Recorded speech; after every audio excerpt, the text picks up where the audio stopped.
Welcome to Flat Earth Debate Live. I'm your host, Nathan Oakley, and if you are new to this channel, or you've not done so already, how dare you, then be sure to subscribe, hit the bell notification icon, and join button if you'd like to become a Nathan Oakley 1980 channel member and keep up to date with the Flat Earth Debate. If you would like to support the channel, there is a super chat that runs alongside each of these shows while they are live. There's also a PayPal, Patreon, and crypto link in the info box below the video. Most importantly, if you'd like to join the discussion, simply mute the page you are currently watching, then click the link in the info box below this video to join the panel and express your views on the nature of Earth. If you do join, please don't swear. If you do, you'll be ejected, and if you are, please don't try to rejoin the stream using sock accounts. You'll be warmly welcome back on the next stream. Please also share the show on social media. Sharing the show obviously increases the live audience, but this in turn increases the chances of a more diverse panel, so please share the show on Facebook and Twitter. One last time, if you're new to the channel or you've not done so already, then be sure to subscribe, hit the bell notification icon and join button to keep up to date with the Flat Earth Debate. Now we are joined by Neil, 10th Man, the Adam Meakin, Brian's Logic, and a whole bunch of people in Discord, so welcome one and all. Good morning. Afternoon. Morning, guys. Hello, good morning, hello, welcome. Any evidence of a physical geometric sphere edge horizon formerly known as Earth curvature? None on Monday and not on Friday, and none in between those days. No, I can't find any. Any That evidence? destroys their globe right there. I was just explaining to one of my fellow workers the whole black swan thing. He's not getting it. He said, I want to believe it, but I was taught everything I learned in school and I can't get past that.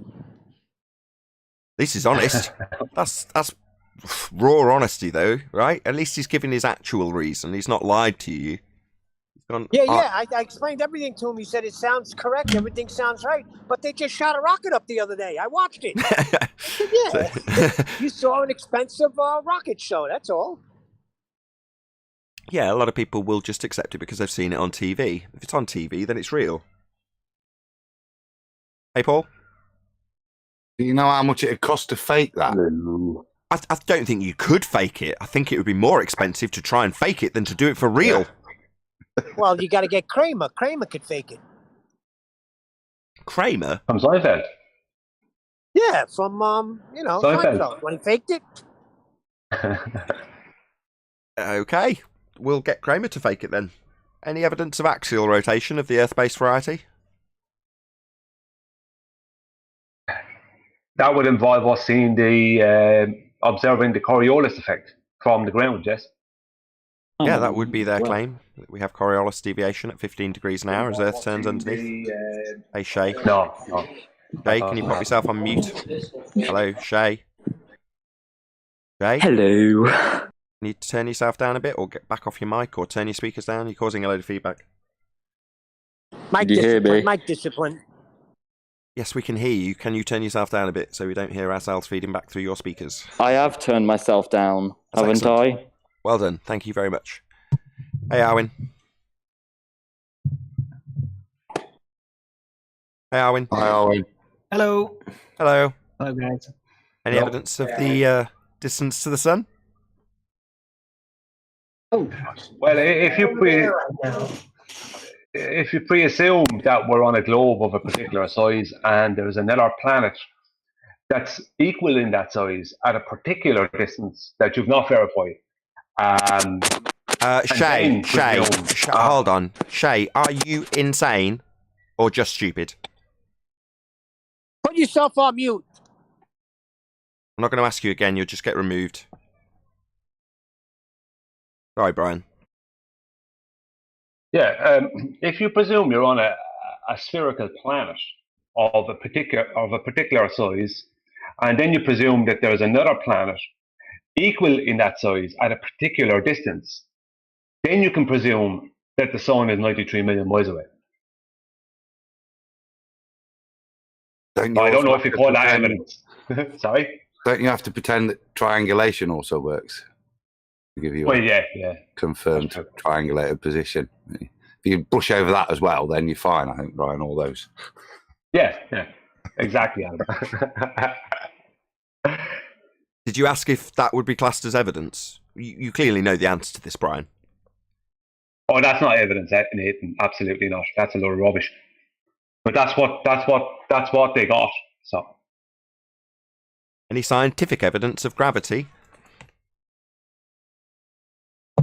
Scientific evidence of a reification fallacy? No. But yes, it is a reification fallacy. Could that be scientifically proven that it's a reification fallacy? Can't validate that someone's reified mathematics. The reification thereof is not a phenomenon. Isn't it? Isn't reification a phenomenon? Good morning, guys. Adam, maybe you can answer this, because he might have a point here, and I don't want to cut him off and poo-poo him if he's wrong, right? So, the action of somebody, a person, in nature, reifying mathematics, their conceptions, could you call that a phenomenon? No, because the maths isn't naturally occurring, is it? So even if you're reifying it, it's not part of nature, it's a construct. Yeah, but it's not the math. It's not the math, it's the reification of the math. The process of turning not actual things into actual things, could you call that a phenomenon? No, because it's still conceptualization. You're not really turning it into something, are you? Look, sometimes Arwen's got good points that I miss. Act of reifying something be the proof that it's being reified? Why would you need to scientifically validate that? Yeah, you could just point it out. Because it's funny. Because it's funny. It's funny. They could scientifically prove they're reifying it when they can't prove that it's scientifically valid. I think you're clutching at straws here. So scientifically prove that they're reifying something. So No, he's looking for the cause of reification in humans, I think. Yeah, that's what I'm saying. You'd need to look for a cause of reification to do it scientifically. What causes these people to reify? Maybe it's cognitive dissonance. Yeah, but I can't call fundamentalist religious zealotry an independent variable now, can I? But instantly, you see, you're into the realms of psychology, which makes it non-science straight away. Exactly. It still could be considered a phenomenon, though. Arwen's just gonna. Arwen's learnt the rinse and repeat method. Clearly. No. I said colloquially. I think You're going to it's, rephrase the same thing now, aren't you? I think this is a proper time for intellectual distancing. Use his own genius against him. I like it. I don't think we're spinning. Yeah, but that's not a cause of Coriolis virus in your case. You just know we're not. Nice try, Aaron. Nice try. No one's going to hospitalise you. You just want a nurse to look at you, and I know you do. Yes, but she's got to be hot. Exactly. Right, moving on while we get the misogynist SJWs on our case. Right. Any single viable hypothesis from any of the fields of astronomy, cosmology, or astrophysics? Hey, Flatzoid. Not so far. Hey, no, that'll be a definite no, and I don't think there ever will be. What would be their null hypothesis? Because that's really the only one they, what would it be?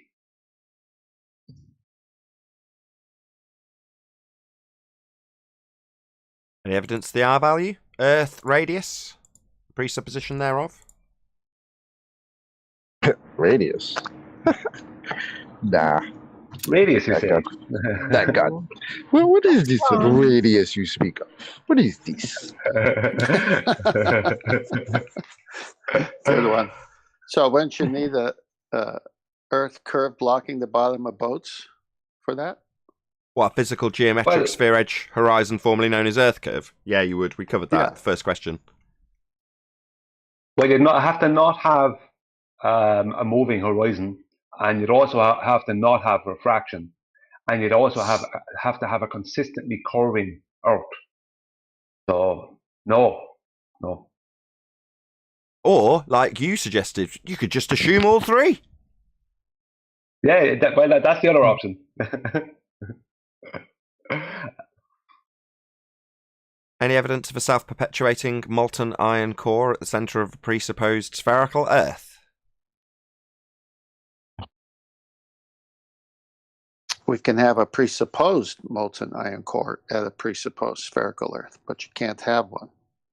Right. At the presupposed spherical Earth, it could be possible if the presuppositions were true. I mean, could Well, be there's possible. evidence that there's a Hold on, let me assumption. just correct Darwin. Could be possible in the reification. It is possible in the reification, and it's very much what they claim is at the centre of their presupposed spherical Earth. So not just possible, reified into existence is the point of the question, though, as opposed to whether or not they've got it in the model. They definitely have.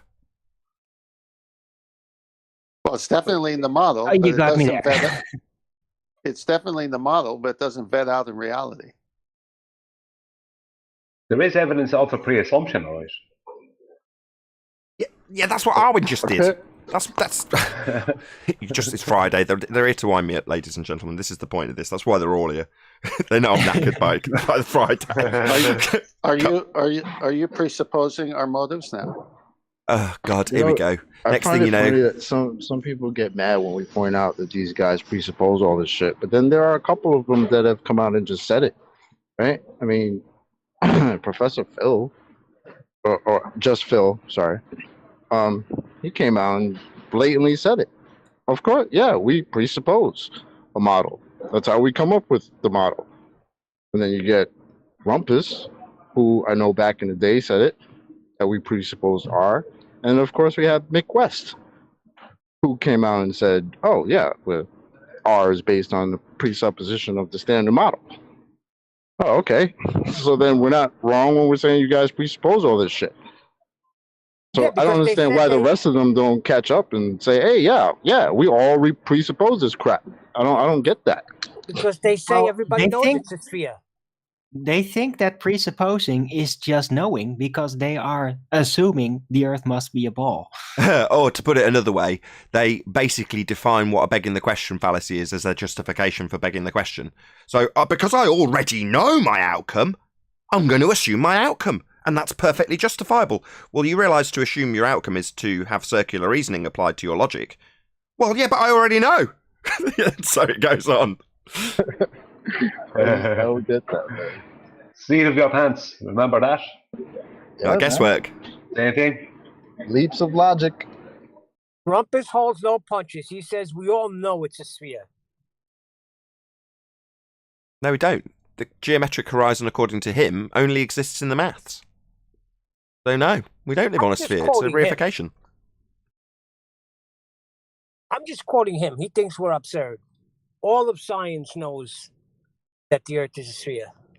Yeah, we covered this. Study of science. We covered this. There is no scientific evidence from any of their pseudoscience fields of astronomy, cosmology, or astrophysics. They're never going to provide you even with a hypothesis that's valid, let alone an experiment that's utilising that hypothesis to prove something they claim. That's never going to happen. All they are is pseudoscience priests.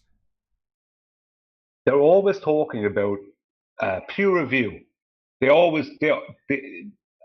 at least once a day, they come up with peer review, right? And they latch on to peer review. Diamonds raining down on a planet or a star or something that's 100,000 light years away was peer reviewed, and it was put through as correct. So that's the kind of thing that's peer reviewed. Yeah. Well, if you're going to say peer, and I assume that's spelled P-E-E-R, right? Two E's? Well, you can Then spell you're- it P-E-A-R if you like, because it's the same thing. That's pair. Okay. But peer review, well, who's the peer? Are they the same people who have the presupposition in their head as they peer review your presupposition in your Yes. paper? Or are Yes, they someone definitely. That's correct. or are they someone on this side of the Yeah, they're a argument higher saying- ranking presupposition. Just Well, It's somebody sitting in the classroom across the hall. just because something's Peer review. just because something's peer reviewed doesn't make it scientific. But the Well, bottom let line me is finish what I'm saying. the peer review is where it begins in terms of the just so story. But we're living in a consensus reality. Those are the words you're rooting for. In other words, if we all agree that the sky is a vacuum, then the sky is a vacuum. That's a consensus reality.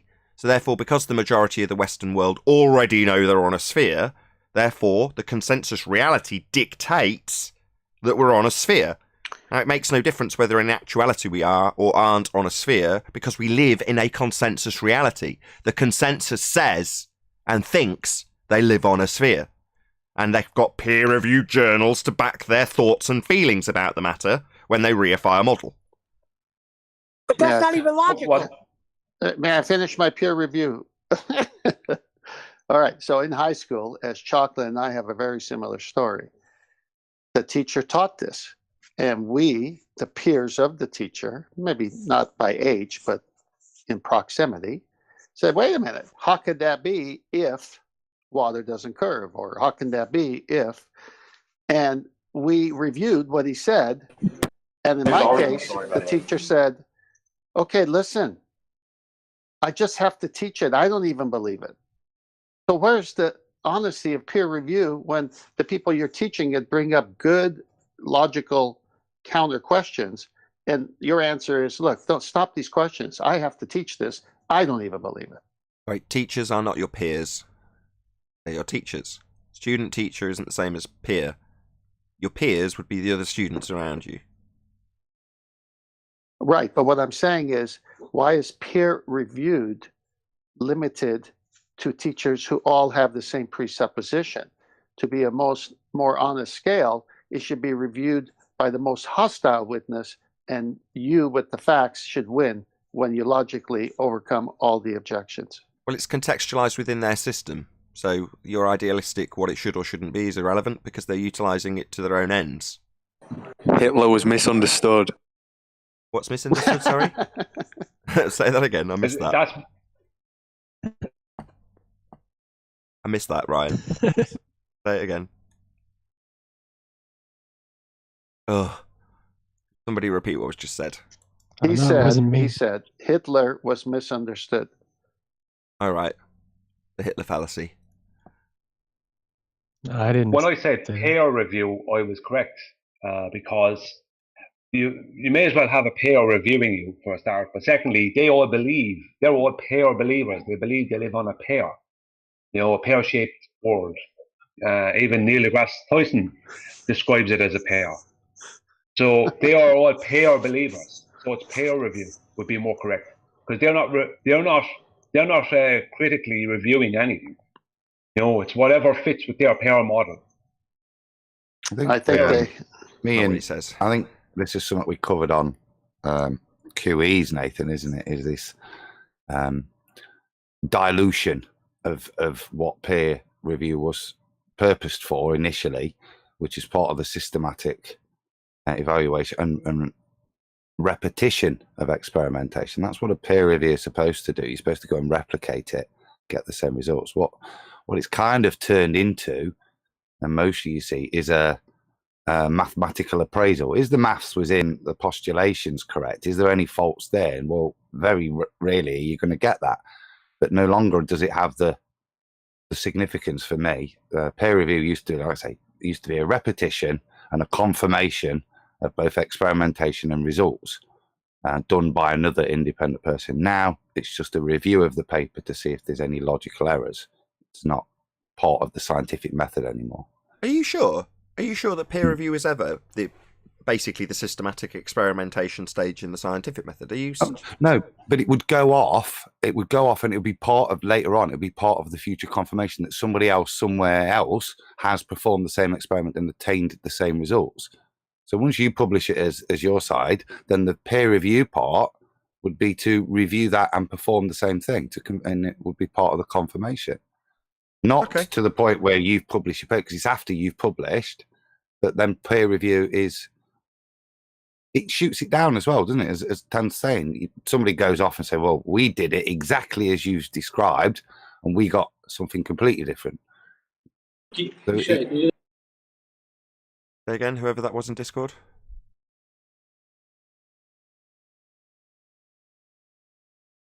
Becoming irritating, whoever is doing that, saying something and then not responding. Any evidence you can have gas pressure without the necessary antecedent of a container to press upon? Well, a bunch of people peer reviewed it, and they came up with. Well, Yeah. according to somebody I know, I won't mention any names, but Ugh, those things refraction. don't connect, and that means that something different's going on up there. We shouldn't jump to conclusions and think we know everything. Well, Guy Shays. apparently ballers are telling me natural law is not evidence anymore.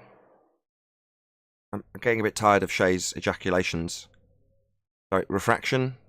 How is that relevant to the subject we're talking about?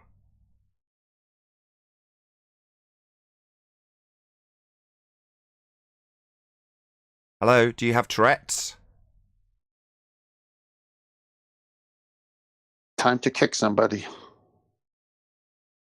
Somebody Shay. said refraction? Yeah, What? you interjected, Shay. Did you want to add something to that?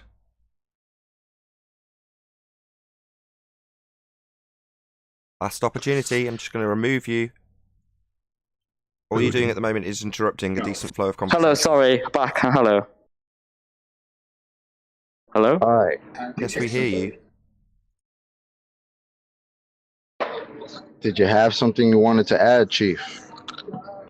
May I just say, Nathan, you're very patient with these people, and when you when you get on them, it's because they're playing games like this. Yeah, Share you your have a lot more pain. patience than I'd have. After one time, It's I'd like leave you alone. it's 2020. Why don't people learn how to use a microphone now or a mute button? Like, what's wrong with you guys? Now they know what they're doing. Because chocolate refraction. Sorry.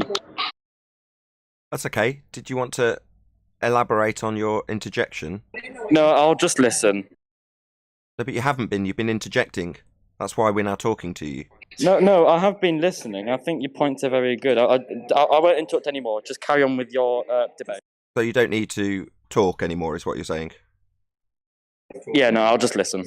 Okay, well, piss off to the live stream, you stupid dick. Don't sit in the Discord server interrupting us, you stupid moron.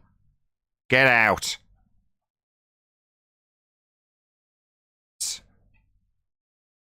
I'll just listen. That's what the live stream's for. That's what YouTube's for. That concludes the housekeeping. That's more like it. Does he understand? Sounded like housekeeping. So the newest arguments against me from the Globers is natural law is not evidence. Oh, natural, like things that happen in nature is not evidence of what happens in nature. Okay. Well, it does go against their model completely, as their model is in complete violation of natural law. So, strictly speaking, that's true, because you can't present the descriptive nature of a natural law. It's just a description of something that occurs always. The thing occurring always has a description, and that description is natural law. The thing being described, you could justify as evidence, but the actual law itself is just merely a description of something that occurs always. The thing itself is not the description, is what I'm trying to say.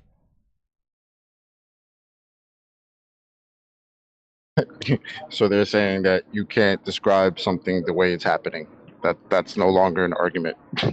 No, it's their way of ignoring entropy.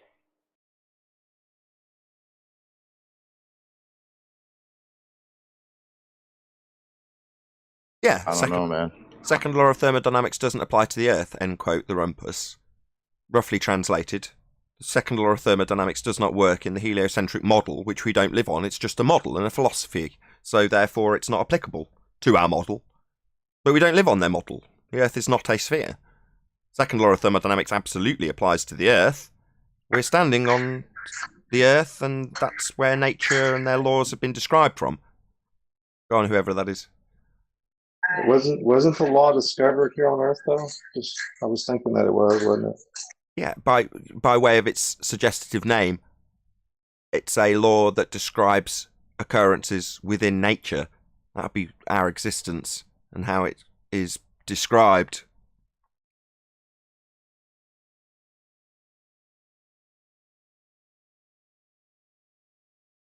So they have to deny that a hot cup of coffee left at room temperature will cool down.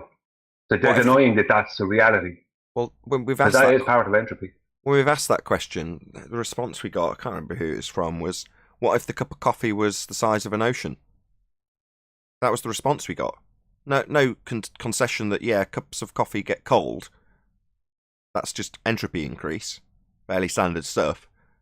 Hot flowing to cold, normal, just everyday stuff.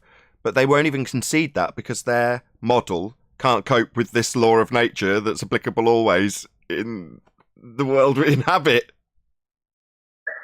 I mean, I've been to the ocean. I felt it warm and I felt it cold. So I guess it does apply, it sounds like.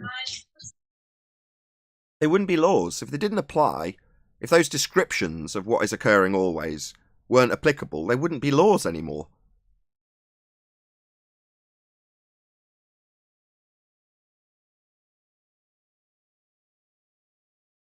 They're at the stage where they have to deny things that happen all day, every day, things that are absolutely necessary. We need the heat hot to go to cold. That has to happen. Otherwise, we'd die. There wouldn't be in us.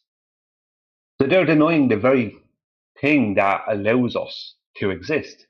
Hot has to go to cold. We couldn't. Otherwise, the place would heat up and heat up and heat up. We never would have existed. Well, they risk, and they do it all the time, of looking and acting stupid on basic matters because they have to defend the model that's not natural and it's not real. So at all costs, they'll defend the heliocentric globe spinning model, even if it violates natural law. And then they look stupid doing it, but they seem to think, hey, I defended the globe. I defended the model. So I'm right. Whenever they start pulling the thing of this being like, it only applies to isolated systems, right? I go, the next question in my mouth is the universe an isolated system? And if they say yes or no, then I say, how do you validate that, first of all? How do you know that it's an isolated closed system? Because you don't know that. Nobody knows if the universe is isolated or closed. They assume it. Nobody knows for certain. So if it only applies to isolated systems, is the universe isolated?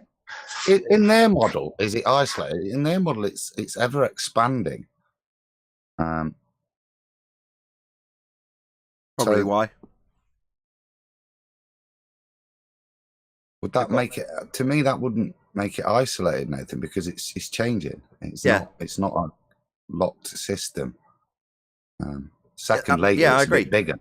That's probably why. Do you get around that little problem by having it ever expanding?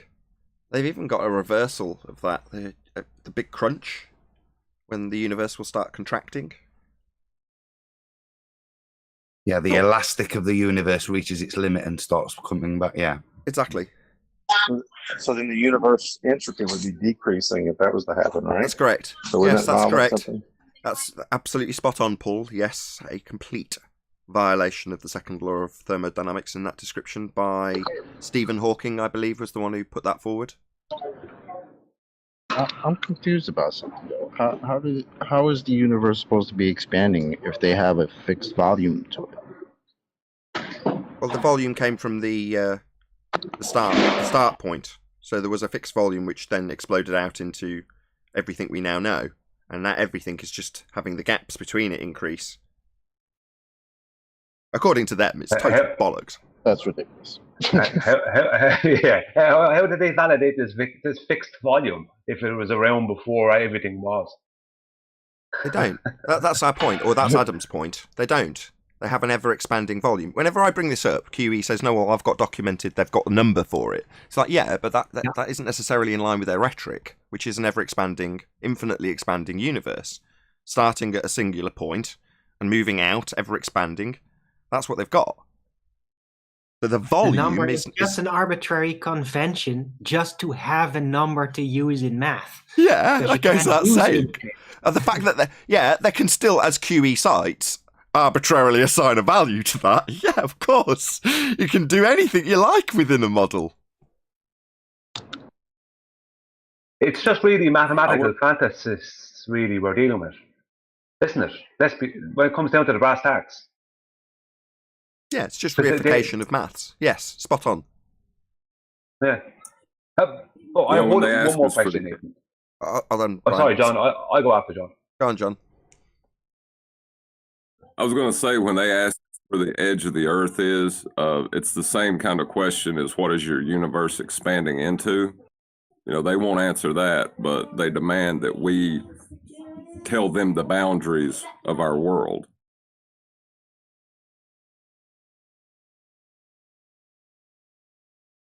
Because they're looking for the little edge that boats are supposed to be going over. Right. That physical geometric sphere edge horizon formerly known as Earth curve. Did you have something to add, Brian? Yeah. It's a silly question, but at the same time, I think it's worth asking, considering I brought it up earlier. So when one of the ballers, let's say one of the well-known ballers, let's say Dan or Craig or someone, when they make a cup of coffee and they are distracted and have to do something, and they come back and the coffee is cooled down, what is their description now for that, considering that they are denying that didn't happen? Poppycock.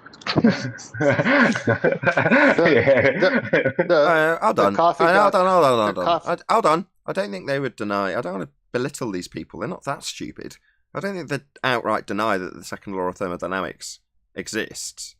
Although, I suppose the initial starting point for this conversation was when they tell us that the second law of thermodynamics only applies to isolated systems. So, carry on, I'll shut up. So yeah, maybe the coffee cooled down due to acceleration, according to some people. No, the coffee cup's an isolated system. Oh. See, they'll say that the coffee cup is accelerating, but they won't say that the coffee actually loses its heat. Like, what? You guys are nuts, man. This conversation started with Flatside was mentioning that they now are saying that natural law is not proof. That they're denying it, basically. That's where it started. So that means they have to. I know what you're saying, Nathan. It might sound belittling for us to talk about them being that stupid, but they have to deny that coffee is going to cool down if they're going to deny natural law in any way. I want to distinguish between being caught in a contradiction and being stupid. So the other day, I can't remember who the super chatter was. I'm really sorry, but they were saying words to the effect of Simon Dan is more stupid than Sean Hawkins based on his being caught in a contradiction. Well, I disagree. No, Simon Dan is not as stupid as Sean Hawkins. He is still bottom of the pile, unfortunately for him. Ugly goit. Nevertheless, these people aren't stupid. They're just caught in a contradiction, which leaves them looking stupid. Doesn't mean they are. They might say that about us all. Part of winning is knowing your enemy, knowing their limitations, knowing their capabilities. Well, partly the reason that they lose so badly when they come here is because they automatically assume we are stupid, and they believe that. Now, I'm not going to underestimate these people in terms of just saying, oh, well, they're just stupid. No. When they're stuttering and stammering like Rumpus is, it's not because he's thick. It's because he's caught in a contradiction, and cognitively he can't work his way out of it on the spot when in debate. That's when you get it's in the inertia, it's swinging. That's when you get that kind of nonsense. Because they can't just say, yeah, Earth's turning under a pendulum. Because instantly, Earth's turning underneath stuff, and then planes would have shortened flight times. So they've got to figure a way of getting around that cognitive problem. Well, the fact that they're even willing to attempt it shows at least some degree of intelligence. The Rumpus has kind of let this one go, hasn't it? Sorry. Just think, that's what I was going to say. On this particular one, the Rumpus has kind of done that. We know he's not stupid enough to not understand the laws. And in conversation, he has let it slip. I think it's soundbited. The second law doesn't apply to the Earth. And that's him, the only way, other than stuttering and stammering, that he can reconcile that contradiction. Eventually, he's let that statement slip. Oh, you know it's true, but it doesn't apply to the Earth. Is the only point he can end up going to, other than obfuscation and distraction. But I have heard him say that, I'm sure. Right, but that's really when he starts to stutter, when he has to switch from just doing a story or trying to really explain his argument from just distracting, and then he at some point like trying to find the right angle and then figures out, oh wait, no, this is not viable. Do you think he doesn't know what he's doing when first he'll say we do have a geometric horizon, and then literally 2 seconds later he'll say we don't have a geometric horizon? Yeah, but He that's knows not what he's fair. doing. That's not fair. That's when they're in full baller delirium. So What do you mean that's not fair? What is that? No, that's the point. He's already on tilt when it happens. That's what you're describing. Full baller delirium is what I'm calling cognitive dissonance. You can give it a whole number of names, but being in that position doesn't make you stupid. That's the point. No, Do you remember? That's do you what I'm remember- saying, that he's not stupid. The fact that, I mean, obviously it's not honest or anything like that. It's just, baller tactics. But the fact that he's willing to say both that we do have a geometric horizon and we don't in the same conversation, in the same context, that shows that he has an angle. He knows what he's doing. That's not being stupid. Being stupid would be believing that we both have a geometric horizon and we don't have a geometric horizon. That's stupid. No, Nathan is correct. I mean, I wasn't when I was asking Nathan the question. It's not that I thought they were stupid, but I have to point out that if they are denying natural law as a proof against their model, then they have to, by proxy, be denying that a hot cup of coffee will cool down at room temperature.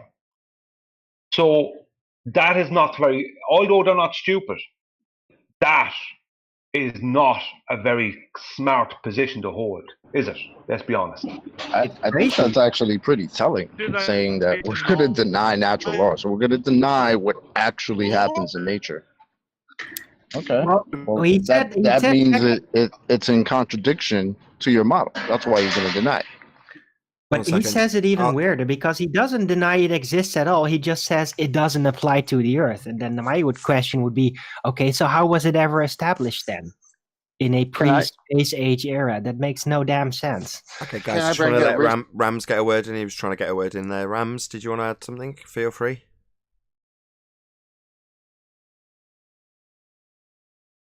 Go ahead. Or maybe you were just breaking up trying to get through. Yeah, you're breaking up, Rams.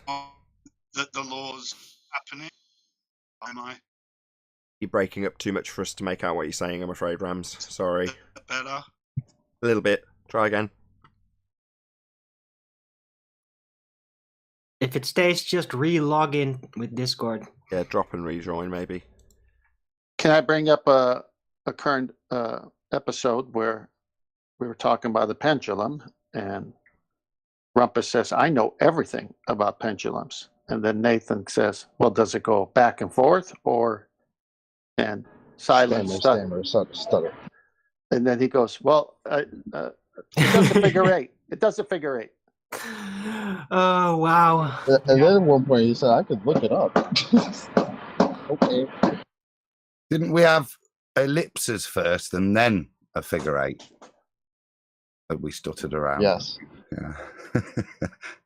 But definitely not backwards and forwards. Oh, that's just nuts. Can you guys hear me now? Yes, we do, Rams. Go ahead. There you go.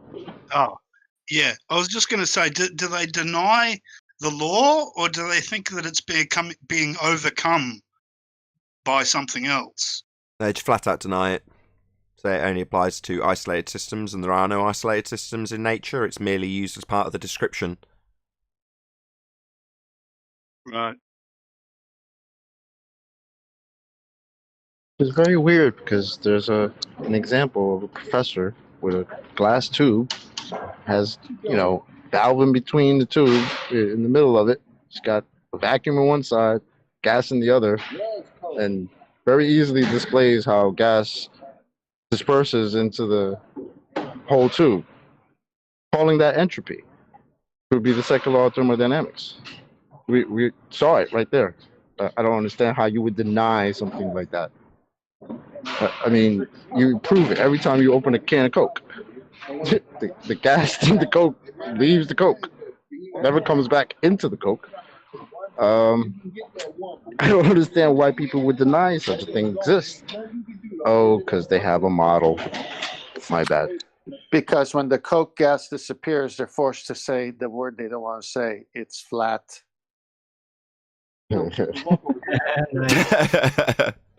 Oh no, my Coke's flat, you mean? Nice contextually changing. You can being recarbonate overcome drink, by by the way. gravity, that it's holding the gases.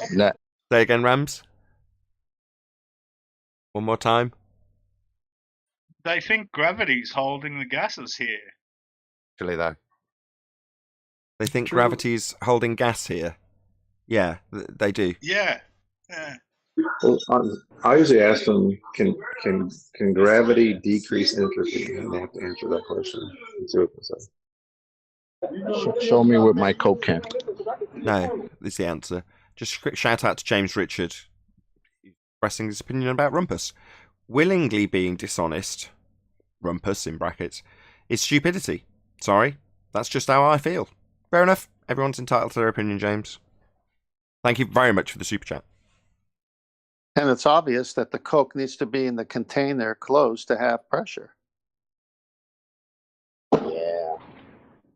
It's one of those things, man.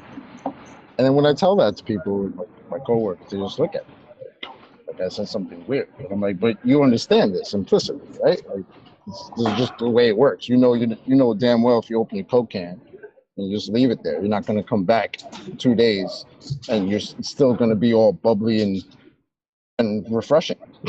You know that's not going to happen. Well, what the hell? Bubbly and refreshing. And refreshing. Nice. I always thought it was very weird that the carbon dioxide is actually not in between the liquid, but literally dissolved in it. I always found that very weird how that actually works. Like in a closed Coke bottle, when it's transparent, you don't even see there it's anything in there. It's just like, no, that's just the stale. It just looks like black. So weird. It's weird, but it's I don't know. I think it's like a really simple example of showing how the second law of thermodynamics works. Right. You know. Well, this whole gas pressure will, eventually escape and then expand and cause some local pressure. If you open up a Coca can and you put a balloon on the lid, as it were, it will eventually, it won't really fill up or anything, but it will like stand up at least from the slight pressure that will come from it. Well, I have to bring it back to what I was saying about the cup of coffee, because let's take Craig or Dan or Rumpus, or they're after making a cup of coffee in their kitchen and they're on their own and they put the coffee on the table and they get a phone call or whatever, and then they come back and the coffee has cooled down. Like, I know they're not going to do this, but hypothetically speaking, because of what they're saying concerning entropy not being evidence against their model, do they have to hypothetically believe that the coffee is not after cooling down? Because how do you get around that one? How do you not? You don't. You know. You don't, but just to be nitpicky about your wording, they're not denying the cause. Nobody knows the cause of entropy. But the effect, that would be the coffee cooling down, described by the law of thermodynamics in that instance, is what they'll deny. They'll deny the effect. Sorry to be nitpicky, but you're right. How do they get around it? Denying the effect when it's happening always around them, merely described by the second law of thermodynamics? Well, it's sad, isn't it? They've got to deny the nature of their reality, and that's what this is all about. That's what the show is all about. People denying the nature of their reality in favour of reification of models and mathematics. And in that instance, it's the denial of a description of something that occurs always. Now, you're saying, well, does that mean that they deny something that applies to the world that we're living in and happens always? Well, you'd think not, but when it comes to actually debating about it, yeah, that's actually what happens, right? Not only will they deny it, they'll try and avoid answering the question by asking us about coffee cups that are the size of oceans, rather than just saying, yeah, coffee gets cold if you leave it on its own. And it's worse than that. They don't just deny natural law, they also make up their own, like the law about gas spheres. Oh, Remember that? atmospheric law. With that. Yeah, I get that in the chat comments a lot. People saying, well, atmosphere, and then they point to their sky vacuum belief. And you go, right, so you've got this description of air, atmo, sphere, your presuppositional fundamentalist religious zealot belief, and you're going to bundle these two words together and then have a load of definitions attached to it that get around entropy, an actual natural law. So a semantical wording of air as a sphere gets you around that, does it? So you assume air takes the shape of a sphere. Atmo, air, sphere, atmosphere. So air sphere. Well, you're just assuming air takes a sphere shape without containment in that so-called law, right? Well, it's not. Air takes the shape of its container. Gas takes the shape of its container. That's what gas does. It doesn't take the shape of a sphere, especially when your air sphere law has got a presupposition of a force that's not a force that you can think of as a force called gravity, and homogeneous layers of air. That doesn't happen either. So the whole nonsense assertion that this word atmosphere, burying the word sphere in a description of air, not behaving how it does when you describe it in terms of what it actually does. It fills the volume, doesn't take the shape of a sphere, it fills whatever shape it's in. You also might need the sphere. Which yeah. He broke Well, up for me. back to the Coke can example, I think it's valid in spite of their objections. Oh my God. We went in the wings with that. Don't mix milk and Sprite, people. Don't recommend it. I like the puns. I'm a big fan. Ta.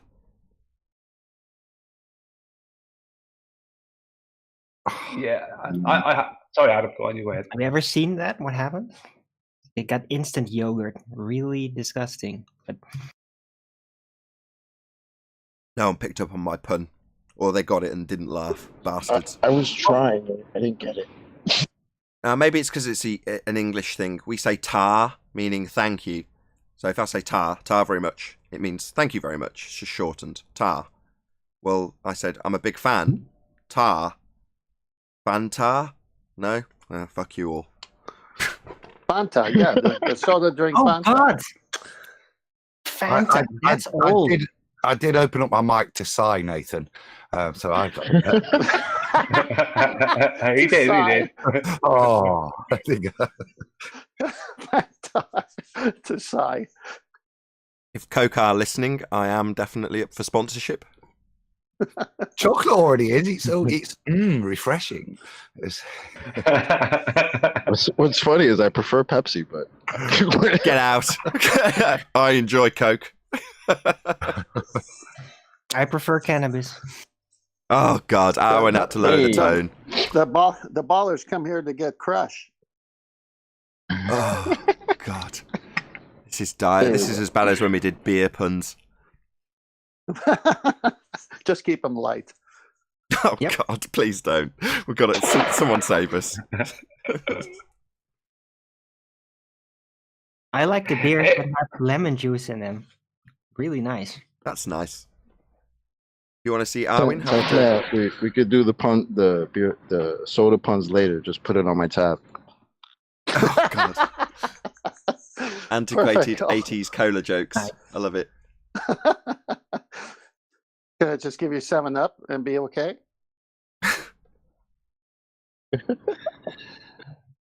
Don't be a Fido Dido. Fido Dido. Whatever. I'm Dutch. I'll say it in a Dutch way. I was like, Fido Dido. Is that a brand of tortilla chips or what? Anybody under the age of 20 is not getting any of these. You realise that, right? Yeah, that's all right, little young bucks. They're not going to remember the days when there was Garfield stuck to the back windscreens of cars and a Fido Dido sticker on the tailgate.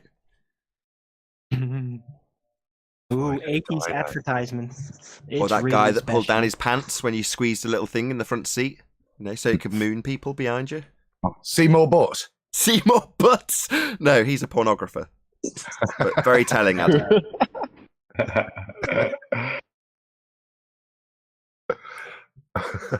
You can tell it's a Friday. Or Sunday if you're watching this and you're not a channel member or watching live.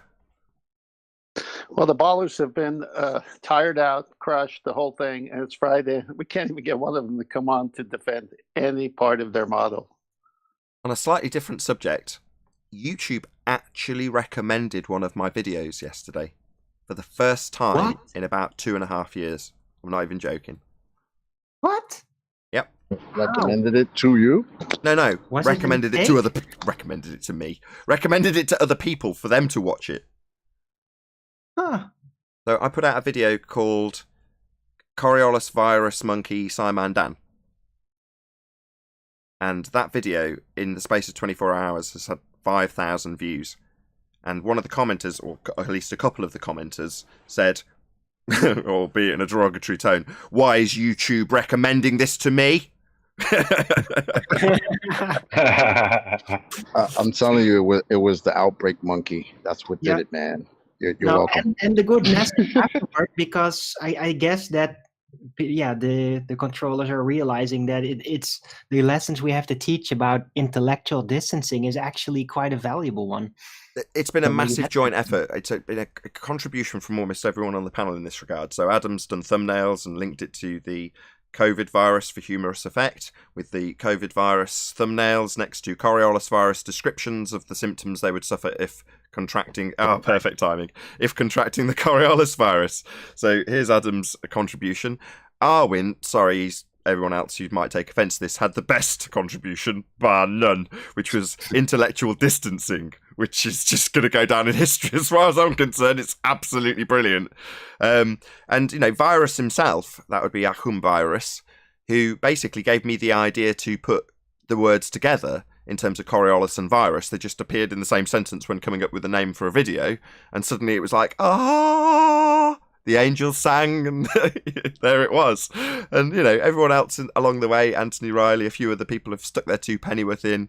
And, now we've got this nice theme for Coriolis effect. It's gone from a convoluted double-speak cluster screw of nonsense to a nice, coherent, simple pummeling for the Globe side, who undo their own claim undo their own claim every time they say, "We have no drift." Epic. Mm-hmm. And because of the vernacular we are applying, a lot of people are gonna get it immediately because this stuff is happening in the world. So it's brilliant. Check it out. James Richards, hungry for blood from the chat. Any ballers out there want to join and provide scientific evidence of a ball Earth? Please join. He's baying for blood. It's like, I want to see someone tore a new one. Thank you very much for the super chat, James Richards. I'm good, man. I'm quite happy when there's nobody here giving us grief. There are a few people I haven't taken off mute, though, so I should really do that. You know what? We, the flat Earth, is the globes. It is the real new normal. That's really the problem for the past 5 years. Well, since the 1800s, but in our time, past 5 years, we are the new normal for them. And that they are bracing against this new normal. The new normal's a symptom, isn't it, that we've encountered with the Coriolis, where it's well, you explain my paradigm then. That's one of their. I think that came out yesterday. Well, how would you explain drift? How would you acquire 15 degrees an hour? Etc. I think that started, honestly, with the Black Swan and them asking us why would we expect to see the geometric horizon. The only way to I think it's just like trickle down to other arguments. Because remember that now their new shit is to state that the way we describe their claims is sloppy or a straw man, depending on which ball you're talking to. Right? Right. Yeah, if I may, the only way to really get people that are infected with the Coriolis virus out of them is by getting their mind off the non-inertial reference frame. And then eventually they'll get out of it. The problem, I've observed on the show, when you try to help a baller with the Coriolis virus, is they actually drift away from the actual point. At 15 degrees an hour? As Earth turns underneath? No, they just drift away. They don't want to talk about it. No, they seem to think that they drift together when they've got Coriolis virus. Oh, that's the worst case, because then you're lockstep with another virus.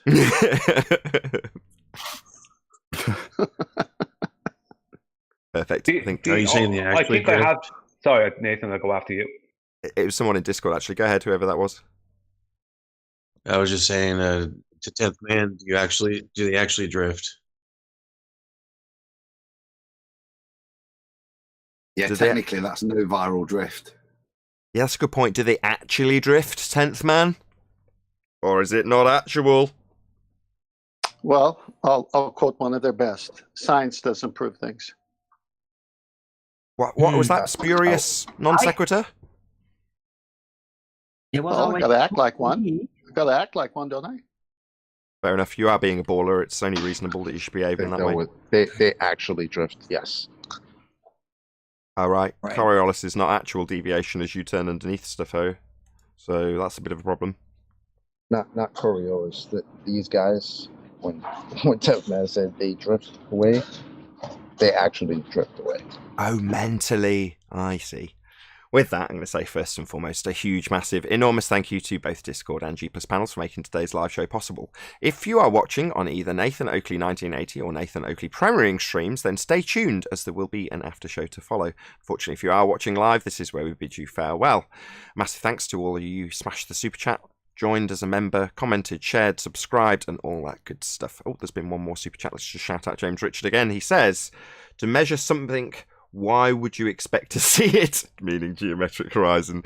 Indeed. Thank you very much again for the super chat, James Richard. Stay tuned if you're watching on either premiering stream. I've been Nathan Oakley, and I'll see you all in the next video.